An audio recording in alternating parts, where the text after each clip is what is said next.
आजकल हर जगह जलवायु परिवर्तन की चर्चा हो रही है, लेकिन कई बार लोग सोचते हैं कि आखिर ये बड़ा मुद्दा क्यों है। तुम्हें क्या लगता है, ये हम सबके लिए इतना अहम क्यों है? मुझे तो सबसे ज़्यादा चिंता इस बात की है कि मौसम के पैटर्न कैसे बदल रहे हैं। जैसे पिछले साल बारिश का कोई ठिकाना ही नहीं था, कभी सूखा, कभी अचानक बाढ़। इससे खेती और हमारी रोज़मर्रा की ज़िंदगी दोनों पर असर पड़ रहा है। सच में, ये बदलाव सिर्फ मौसम तक सीमित नहीं है। ग्लेशियर पिघल रहे हैं, समुद्र का स्तर बढ़ रहा है और कई जगहों पर गर्मी का रिकॉर्ड टूट रहा है।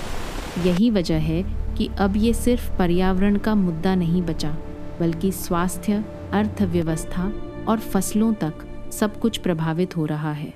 अब जब हम असर की बात कर रहे हैं, तो सवाल उठता है कि आखिरकार ये सब हो क्यों रहा है। असल में सबसे बड़ा कारण है ग्रीन हाउस गैसों का बढ़ना, जैसे कार्बन डाइऑक्साइड और मीथेन। जब हम ज़्यादा कोयला, पेट्रोल या डीजल जलाते हैं तो ये गैसें वातावरण में इकट्ठी होती जाती हैं। और वो गैसें सूरज की गर्मी को धरती पर रोक लेती हैं, जिससे तापमान बढ़ता है। मज़ेदार बात है, छोटी छोटी चीज़ें जैसे एसी चलाना या बेवजह लाइट्स ऑन रखना भी इसमें योगदान देती हैं। हाँ, और जंगलों की कटाई भी इसमें बड़ी भूमिका निभाती है, क्योंकि पेड़ कार्बन डाइऑक्साइड सोखते हैं। जब पेड़ कम होते हैं तो ये गैसें और ज़्यादा बढ़ जाती हैं। अगर कारण जानते हैं तो उपाय भी तो ज़रूरी हैं। सबसे पहले बात करें तो स्वच्छ ऊर्जा की सौर और पवन ऊर्जा कितनी काम की हो सकती है। ये दोनों वाकई गेम चेंजर हैं।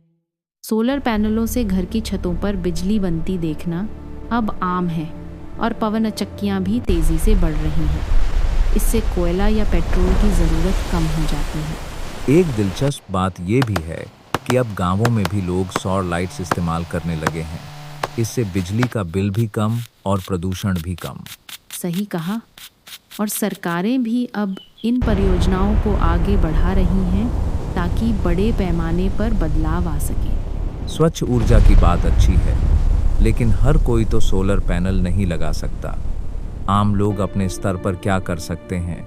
खुद मैंने भी कोशिश की है, जैसे बस या साइकिल से जाना, प्लास्टिक कम इस्तेमाल करना और बिजली ज़रूरत से ज़्यादा ना जलाना। ऐसे छोटे छोटे कदम भी बड़ा फ़र्क डाल सकते हैं।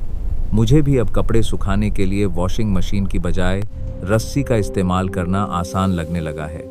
वैसे ये बातें सुनने में मामूली लगती हैं, लेकिन असर धीरे धीरे दिखता है। बिल्कुल। और जब हम अपने बच्चों को ये आदतें सिखाते हैं तो आने वाली पीढ़ी के लिए भी उम्मीद बढ़ जाती है। इंसान अपनी आदतें तो बदल सकता है, लेकिन सिर्फ इससे ही काम नहीं चलेगा। सरकार और समाज की क्या भूमिका हो सकती है? सरकारें तो कानून बना सकती हैं, जैसे कचरा प्रबंधन को सख्ती से लागू करना या नए वाहनों के लिए प्रदूषण मानक। समाज की बात करें तो एकजुट होकर पौधे लगाना या जागरूकता फैलाना भी ज़रूरी है। शायद इसी वजह से कुछ शहरों में कार फ्री डे या हरियाली अभियान चलाए जाते हैं, ताकि लोग मिलकर प्रयास करें। आखिरकार जब सब मिलकर छोटे बड़े कदम उठाते हैं, तभी असली बदलाव नज़र आता है, और वही जलवायु परिवर्तन रोकने की सबसे बड़ी उम्मीद है।